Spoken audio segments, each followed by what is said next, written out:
Okay, so now we're recording. So like we were just saying, welcome to the last week, the last workshop. A quick update is that everyone's personal essays that we've been working on one-on-one throughout the weeks is due tomorrow night at midnight over Canvas. There's an assignment created for everyone to turn it in there. If you have any last questions about your essays, feel free to email us as always. Today is about more or less a continuation of what we started at the end of the session last week when we started introducing resources for research, for citation. I think we went over some brief study skills, but today we're just going to show more resources that can help with your journey as you go forward, starting with citation tools and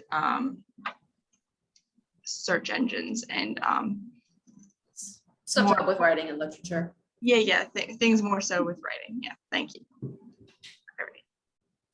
Does anyone have any questions before we get started with the screen sharing?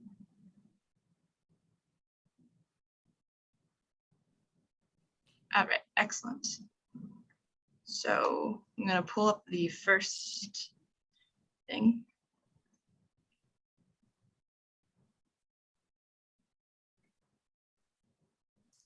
All right, so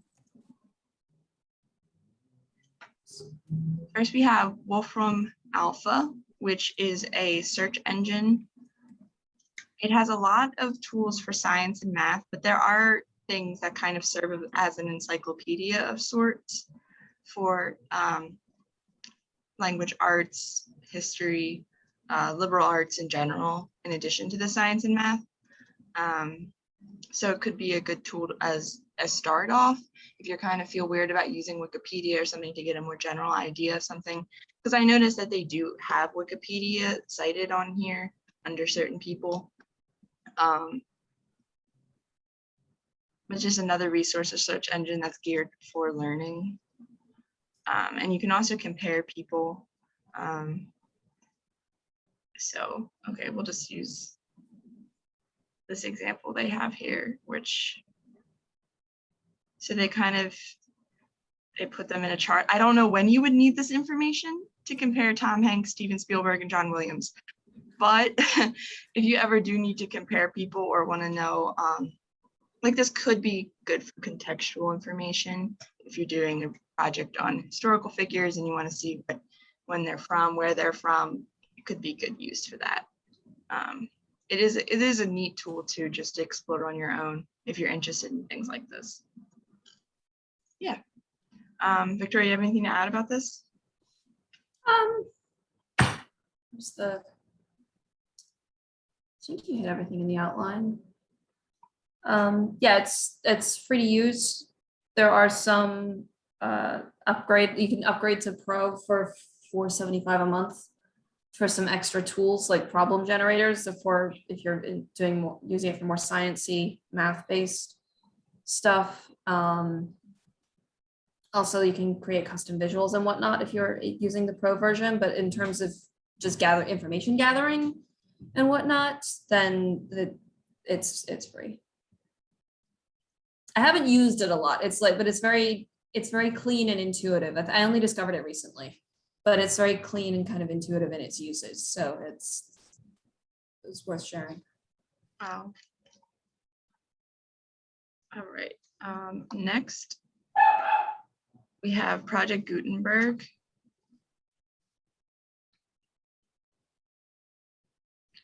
Screen again.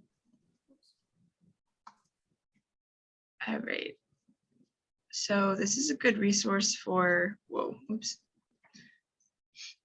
it's a free, as it says, a library of over 60,000 free ebooks. It's kind of like, I know we mentioned last week, or I mentioned the online free library resource. This one I think is slightly more reputable.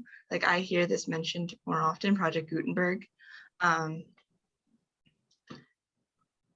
it's basically all books in the public domain. So if you're having trouble finding something in the library, it might just be online for free. And this could be a source you can find it. I did hear it has lots of typos, or sometimes it has editing mistakes. So you should be wary sometimes of citing it, but as a last resort for citation, it works perfectly fine. And if you need to read something for class, or if you're doing research, looking for primary or secondary sources of this type, I think this would be useful. I've also used it for if all I have is a physical copy and I'm looking for something specific that I'd forgotten where it is, I'll go into Project Gutenberg and use a word search function. So I can find where it is and then go, so then I know where to look in my physical copy to get the version that I'm going to cite.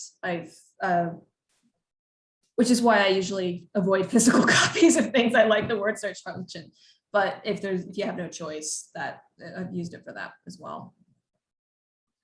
And it looks like they have things in other languages too. So that, you know, that could be kind of cool if you were practicing translating too. Yeah. I mean, it's probably a lot of older sources, so I know languages change. Yeah, like stuff out of copyright that's depending on the country, that could be 50 years, 70 years. It depends on the country and the copyright laws. Yeah. But I mean, if you are practicing language for an academic reason and you are going to be reading older sources, that could be useful. That could be cool. I'm going to try that anyway. And all right, so another resource that we have made is it's a guide / template for APA and MLA citation styles. So in its PDF form, I made this the other day, but all the information on it is from the Purdue OWL website that we showed last week. But I thought that sometimes it's difficult to find things on there, especially if you're already stressed out about the paper you're writing. Like I know personally, by the time I get to that point, I'm already worried enough about what I'm gonna write, let alone how I'm gonna put it all together. And sometimes it's easy just to have it in one place so you don't have to go searching. So this is the MLA one. So like I said, serving as a template. So this is what your heading is going to look like. You're going to have your page number. I put in how to insert your name with the page number on Microsoft Word. I didn't put Google Drive, but it's a similar process on there too. Because I know that could be tricky sometimes to get it so that the numbers count up and have your last name on there. Yeah, so there's a tip there. There's also how to write in-text citations here too. And then on the works cited page, we have a few different citations, how to cite a book with more than one author. And then you can just insert from there, as well as if you use the online library option where it tells you the citation, or you use Purdue OWL, or you use EasyBib. This could also be a way of you just going in personally and checking that the website got it right, because like we said last week, sometimes they don't get it right. And here's an example of a works cited page format with the indent style. One tip to get it to indent like this, the second and third line, because I know that sometimes it doesn't let you. If you hit enter and then tab, it will format it like this. It'll let you indent it like this. And always alphabetical order. That just makes it easier for your professor and you to know which source comes from where and make it easier to find. There's also an APA one.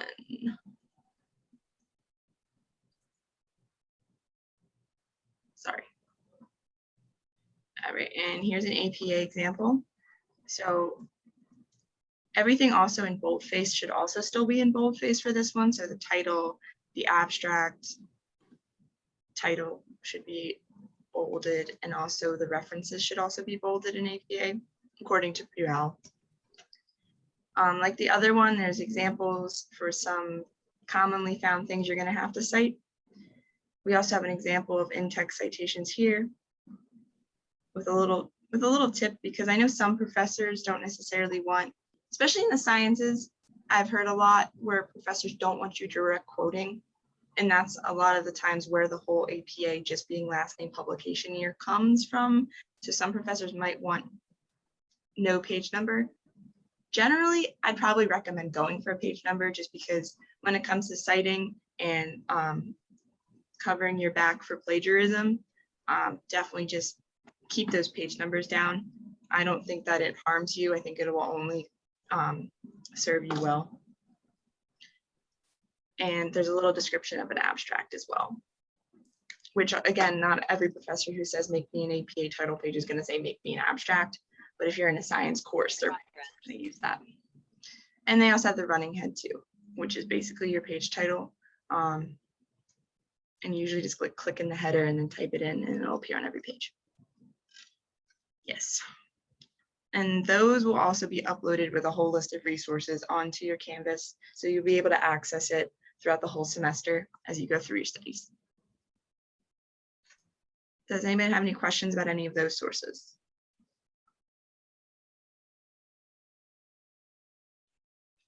All right, excellent. Okay. All right, so a couple of other ones I'm going to go over. There it is. So here are a couple of other ones, and just say, like, as we said, there is going to be a document with kind of like a list of these, and there are others besides the ones we're showing you. We're just kind of showing you a selection here. So this is Go Conquer, and it's a study portal and online learning community for kind of educators and students. From what we can see, I'm not sure if it was the Thursday or the Tuesday workshop, but someone recommended Noodle Tools to us, and we did have a look at that, but it costs money. So we being poor students said no, but it looks similar from what we could see. Like, this is a similar idea and it is free. So you can join, discuss, when you sign up. I've already signed up, but when you sign up, it asks you kind of what subjects you're into, what you're looking to learn about, and then it'll give you recommendations based on that. So like down here, I chose English. So it's recommending courses based on English. It's recommending sources, resources, and things based on English for me. You can join discussion groups and whatnot to kind of to talk, join and form those, or you can use it just by yourself if you're a solitary studier like me.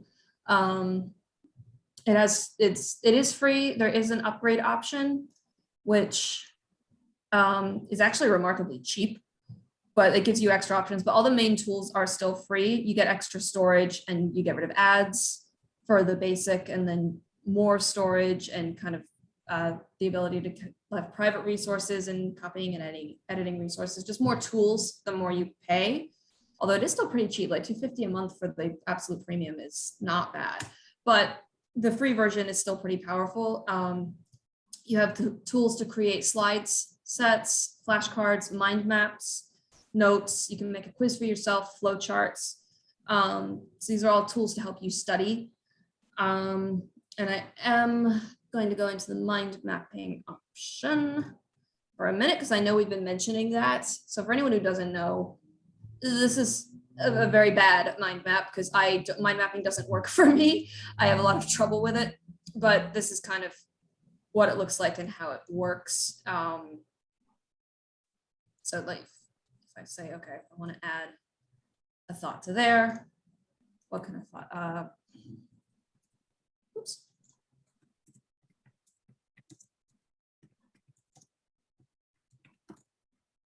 Right, that's a thought, and then I can add sub-thoughts to that if I want to.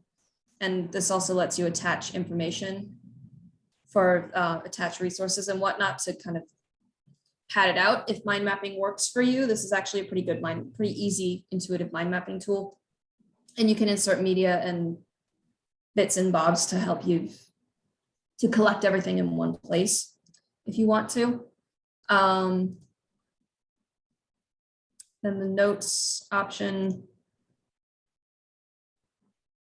it's kind of like if you want to, this would essentially be like the fancy version. If you're hyper organized, you could use this as the version of what I do in one document, which is the source. I use the sources document that I showed you guys last week. Organized version of that. There's various uses for this. And it's just to help, like if you find it's useful, use it. If it's not useful, don't use it. That's up to you. But again, like there's lots of different subjects here and you can join others in learning. You can even use it just not for school, for private enlightenment, if you're that kind of person, which I kind of am. But so that's that.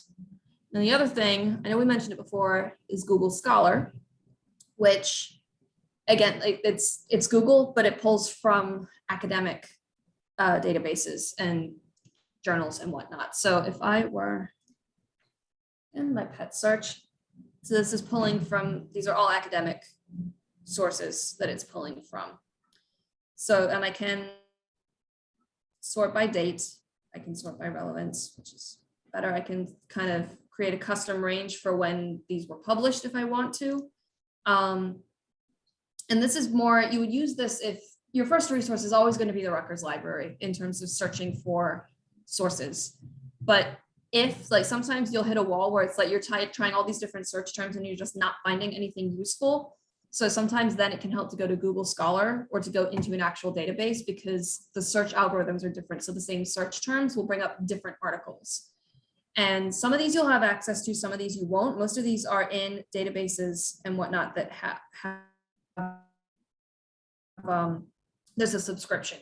So you can't get into them without paying a subscription. However, Rutgers pays the subscription for a lot of these different databases, like JSTOR, for example. I know Rutgers pays for its students to have access to that. So if I decide I want to look at this, all I can see is a preview right now. So I can go over here to the big red button and loading. All right, so then I would type in Rutgers-Camden, University Camden, and then connect to database. And then it'll ask you to log in, because that's your net ID and password. And for me, it remembered mine, so it logged me straight in. Now, the one thing to be aware of is that it does just redirect you to the main page at JSTOR when you do that. So it doesn't take you back to the article, which is annoying. So you need to remember the article title or copy it and then paste it back into the search function to find it again, which I didn't do this time, so I have to go back. So let me back again. All right, so that's what that's called.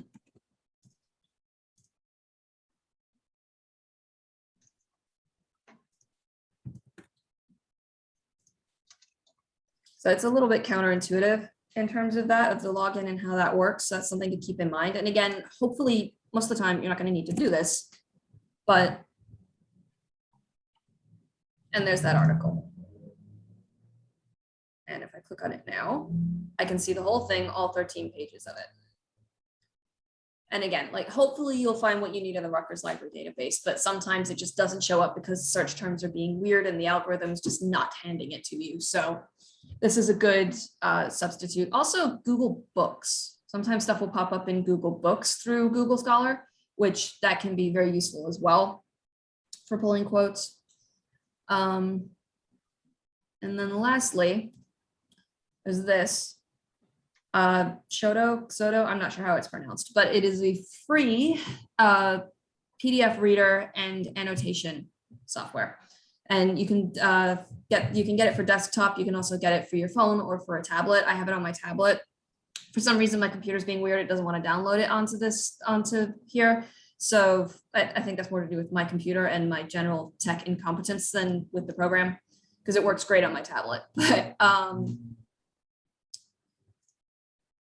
But it allows you to annotate. It also has signature function and whatnot if you're doing that. Essentially, it's a free substitute for iAnnotate. So if you're not running Apple, then that, but also I believe it does work on Apple. Yeah, it works on Android, Windows, and iPhone and iPad. Also works through a web app. It can be a Chrome app or a Chrome extension. So it works in a bunch of different contexts. And I found it to be pretty powerful. And the main reason you would use something, an annotated thing, is if you've got a digital source, like an article that you download. Like for instance, if I was like, oh, this is a really good article, but I don't feel like reading it off of my computer and taking physical notes, you could download the PDF, load it into Shoto, and then you have options to highlight, to annotate, to leave yourself notes, and then it'll be right on your tablet. I'm old fashioned. I do prefer paper for a lot of stuff, but I've definitely used this with academic readings. This last semester, I was reading a lot of articles that my professor sent to me. He's sending them to us. He didn't bother to, we didn't have a print copy. So he was just like, okay, I'm going to email you this article, please read it. So I just downloaded it onto my tablet and gave myself notes that way. That's something I've been learning to do, is read with a pencil in my hand. So this is something that helps with that. It is free. and it's pretty powerful. And that's it for kind of like the more literary aimed resources. I think it's back to you now. Yes, so now we're going to transition into talking about more general study tools. So first we want to go over, my tab's all weird. How to book a Rutgers study room. So Rutgers offers study rooms that are in the second floor of the Rutgers Library, the Paul Robeson Library on campus. So this will be really useful once things go back in person a little bit more. And you have to reserve one ahead of time.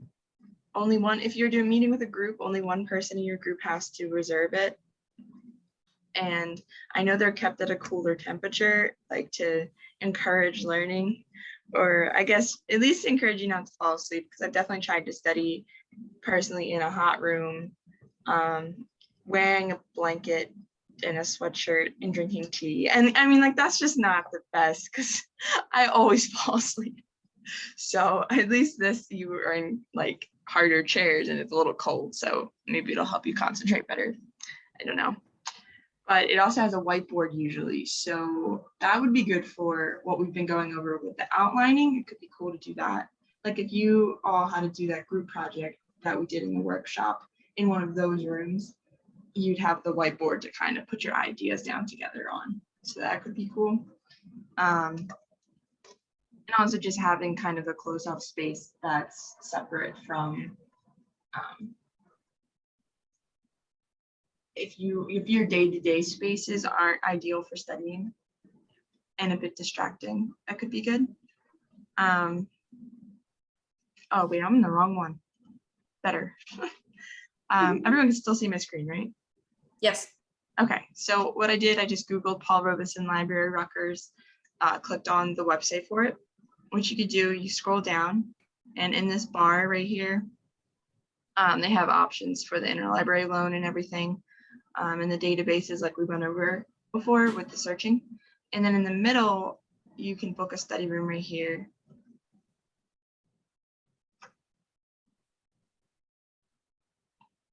So they'll have available days and time slots that you could register for. The rooms, we found this yesterday. How did we find this? Some of the rooms have limits on them.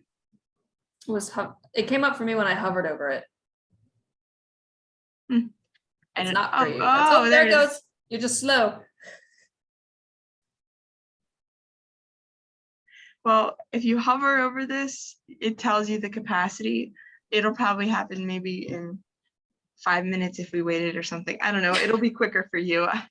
My computer's a little strange, but yeah, most of them it seemed were like 6 people in a room. Some of them had 8. 6 or 8. There you go. Capacity 6. Oh my goodness. Yeah, you see, it's kind of there, but we're gonna forget that. Yes, so that could be convenient to have a space that's even like apart from the regular library space. Which I believe the library spaces are divided into total quiet versus semi-quiet, right, Victoria? Is that true? I don't know. I didn't use the library. I've used the library occasionally, and most of the time it's not loud, but there's definitely people, and there's usually, for some reason, there's usually a man there snoring. So I very quickly abandoned the library for the writer's house, and then I abandoned the writer's house for the Digital Commons building. I started studying wherever the writing and design lab lived because I worked there. So that's just where I hung out, and it tended to be quiet. So that's where I stayed. All right. I usually went in the back of the library. Oh, that's true. The back has I'm a major Paul Robeson Library fan. So if anyone's like into computers and stuff, they have the one computer bank has like Windows computers, iOS computers, and they have Linux computers. So they have like, you can even choose which kind of operating system you want to use. I'm a fan. Yeah, there's also, I don't use the libraries much. I just prefer to find a quiet corner, but I know someone who, she was not a law student at all, but she used the law library a lot to study because it was quiet. That's where all the nice, serious people are that are trying to get on with their jobs and earn lots of money, so they're quiet. So she used that. Oh, that's right. It's on me now, isn't it? Okay. Sorry, I wasn't gonna tell you. I was just gonna kind of be silent and just kind of maybe stare at people a little bit. Stare in disapproval. Yes. Judgment, deep judgment. All right. Just generic judgmental glance. All right. Okay, so something else you can use is, hold on, did I freeze? No, I can hear you. No? Okay, so I got a flash saying my internet was unstable. All right. What's that doing there? Go away. Over here. So this is something for, I know a lot of you guys have been having trouble adjusting to time management, which is to be expected, especially your first semester. Like, it's a big shift. And I was homeschooled. I was already used to a certain amount of self-regulation, and I still, my first semester, managed to miss one of my finals. For some reason, I thought it was on an entirely different day, and I completely missed it. And then when I realized, it turned out that I'd done enough extra credit and done well enough on the paper and other stuff that my professor was, I think he thought I'd skipped it on purpose because I'd done the math and knew I didn't need it. I hadn't. And he was just like, it's fine, you have an A. I don't care. It's like, okay, but I didn't do it on purpose. I'm sorry. So it's a big adjustment for everyone. This is something I found that helps a lot with time management. It's essentially a glorified desk calendar, except it's an app. You can have it on your phone, you can have it on your computer, and you can it lets you put in courses, and then the times of each class for the course. It'll send you a reminder when it's time to go to class. And I think you can set up when it gives you the reminder, like an hour before, 15 minutes before, whatever. Right now I've got mine set to, I think, to let me know like 10 minutes before, because it's all been on Zoom. So I just need 10 minutes to go get my laptop and get set up. You can add assignments and when they're due, and you can also prioritize them, like low priority, high priority, mid, normal priority. It also has color coding options if you're into that. You can add other events as well, like side events. There's an option to add in tests. It'll keep track, like your assignments. The assignments thing has, does it show it here? Not really, but under the assignments tab in this tab in the phone, I've only used the phone app version. This tab in the phone, it'll show ones that you've completed, ones that you haven't completed, and ones that are due soon, ones that are overdue. So you can kind of see at a glance where you're standing. It is free, and it's not even paid to upgrade and get the good stuff. No, it's just free. It works great. And I found that it helped me a lot, especially over the Zoom semester. It was just kind of when I figured it out. Before that, I was using more or less every year I bought myself a little notepad, like one of those little personal, not calendar, what are they called? Little planner that I used, and I would just scribble stuff down in it at the end of each class. But with Zoom, that just wasn't working for me. This worked really well. So if you're having trouble with time management, this might be a very good option to at least help you stay on top of what's due when. Someone raised their hand. Yes? What was it called again? It is called iStudies Pro. And again, there's going to be a link to it in the document that we're going to put up on Canvas for you guys, along with other stuff. Like the way we've set it up is it's kind of like a bullet point list, and it has the name of the thing, a link to the thing, and then a brief description of the thing for each resource. So there is one for an entry for iStudies Pro on there. And there are other tools that do the same thing. This just happens to be one that I use and I've been happy with. So, if you find another one that works better for you, excellent, go for it. If you find notebooks work better for you, or Post-it notes on your computer screen, whatever works for you to get you to your classes and to get your assignments done on time. I've used this comparison a lot lately. It's like computer coding. If it works, you do not touch it. If it's working for you, don't question it, don't touch it, just accept it and use it. And anyway, this is a potential resource for that. And now it goes back to Emily. Okay. So another resource is the Learning Center website. They have a whole resources section of their website. So This is just their homepage of the website, the Rutgers-Camden Learning Center. I found it, I Googled Rutgers-Camden Learning Center. I think that's the best way. Clicked on that. And then if you scroll down a little bit, you have the tips from tutors, you have resources on the right. If you click that, here you can schedule tutoring. I think someone else went over that in a different seminar, but that'll take you to Raptor Connect to schedule for tutoring. But in this way, we have grammar skills, commas. They have stuff for different languages. They have more general things for time management, test prep, writing tips about developing a thesis, and some of the things we've been going over in our one-on-ones. They have how to closely read stuff and how to note take, because there's different methods of note taking. I'm not very well versed in those, but like the Cornell system is one, and it's just kind of a way to question yourself and keep thinking through your reading. Yes, but these are just kind of some more general resources that you can use. This link will also be in there.